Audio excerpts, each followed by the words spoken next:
I'll bring you on. Here, dude. I hope you're safe. First and foremost, I hope you're safe, brother. Can you hear me, Yo, Arthur? aloha. Yeah, I can hear you. Can you see me at least? Or I can't see you yet, but usually it takes maybe a second. There I am. What's Yo. up, aloha, Oh, everybody my out there? man, thank you for taking the time to call in. You safe Yeah, over man. there, first and foremost? Fuck, is that Yeah, the absolutely. moon or the sun behind you?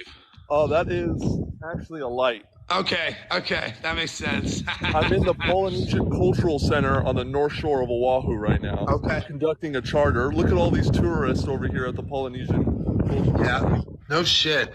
I'm in the back of the parking lot. Forgive me, but that's what I'm okay. doing. That's okay. Yeah, So there's a lot of tourists over here on Oahu, for the most So there's part. still lots of tourism going on. Are people not phased? Are people not like getting off the island?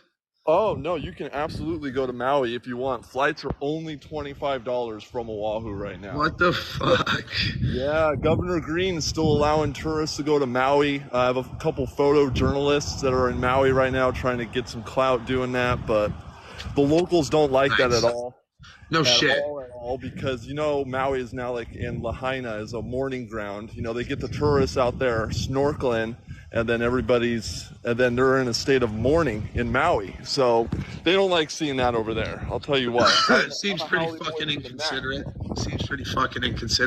Let me ask you this.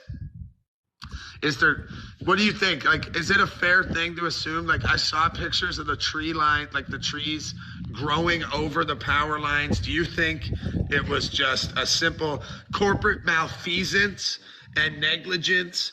Or do you think someone hit that shit up with a laser beam, bro?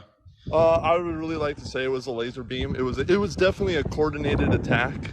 Yeah, because our infrastructure out here is poor, super poor. As I was driving down here from the North Shore in Waimea Bay, coming towards Lanai, sorry, forgive me. But I was coming down this way, and then I see a power line just hanging on a no parking sign.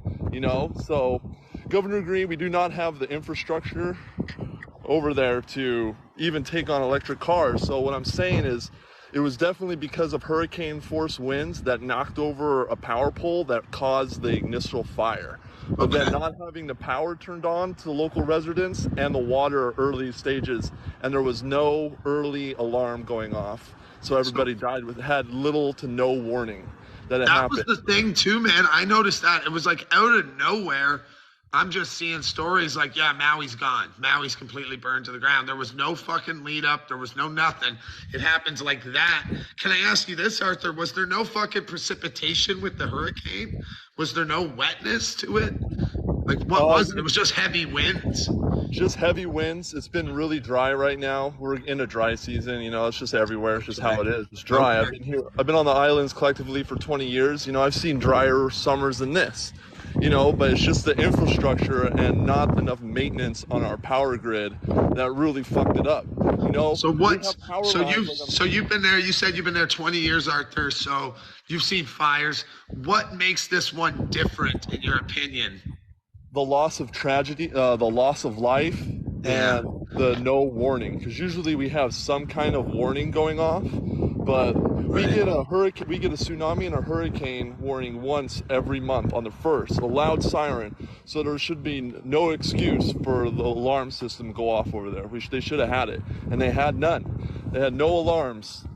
Well, I just even saw a report of someone was saying they were getting blocked in by what they said they thought were cops. They were trying to leave in their car. They said that the streets were getting blocked off. Have you heard anything like that? Absolutely. The cops and the National Guard aren't letting they're letting the residents in, but they're not letting everybody else in. So the donations that are coming in, they're almost getting blocked if FEMA's not checking them before they go in. Everything has to go through FEMA first. But the locals are resilient, they'll just show up on a paddleboard. They don't care and drop off supplies. So that's like awesome. That's low-key underground, you know what I'm saying? So that way they're getting the supplies to the Kanakas out there that need it most, because they're all Kanaka Maui out there. So that's why they're doing it on a paddleboard. I only live 100 miles away from Maui. Maui's just right over there. You can see it on a clear day. Yeah. So do you got any tips for anyone that has friends there? Or what's the best way someone can help right now, Arthur, if they're looking to help? Sweet Mama T is probably one of the best influencers that I know. I follow Okay. her on my thing. I'll tag you in her, but she's Yeah, probably please one of the do. best people to get a hold with to send some donations that way, because she's one of the most reputable Hawaiians that I've seen. She's always been full forward of the front, trying to get tourists off the island, or just trying to have more of an impact for the Kanakas out here. Because America is blood money all the way. There's nothing right that America's I done. saw, well, I saw it was pretty adorable. I saw that they're offering victims of the fire $700, a one-time payment of $700. I know. That's sure gonna fix everything, I'm sure.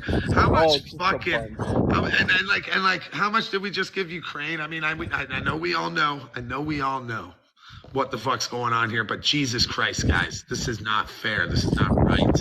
Yeah, 100%. Like we need to get some more, and not having help from Oprah or Bezos. All those people are just gonna come in and take all the Never heard land. the story.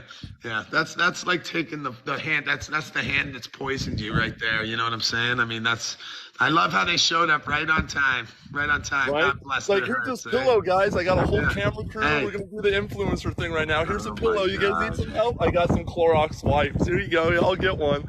Fuck Well, that shit. queuing her up right for her run for the 2024 Democratic presidential primary, eh? Oprah, let's go. Vote Oprah 2024. Oh God, no. Let's not. Let's not pretty good. If anything, I would like to see Trump and Kennedy run together. That'd That be would something. I think the world needs something like that, man. I hope Kennedy can keep going on the path he's on, because he's saying a lot of the right stuff. Saying a lot of the right stuff.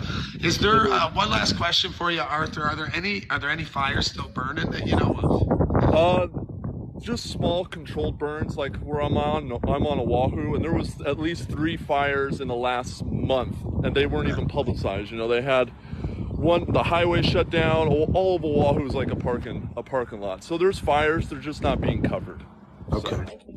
Listen, man, really appreciate you taking the time. I think this on the ground stuff is vital. And this is why they want to shut TikTok down, because we can have this conversation right now in the moment and talk about these things. Y'all heard it here. Give my man Arthur a follow. And Arthur, if you don't mind, I will also follow you, and we will touch base maybe on a daily here. Hell yeah. Have you heard the news? Let's go, brother. Let's go. Hey, man, the family grows. Thank you to Arthur, guys, for real. Absolutely. So Later, I'm gonna end it, but I'm gonna follow you, man, and we will do this again. You are officially have become our Hawaiian correspondent. That's Arthur, guys. Thanks again. My man. That was excellent.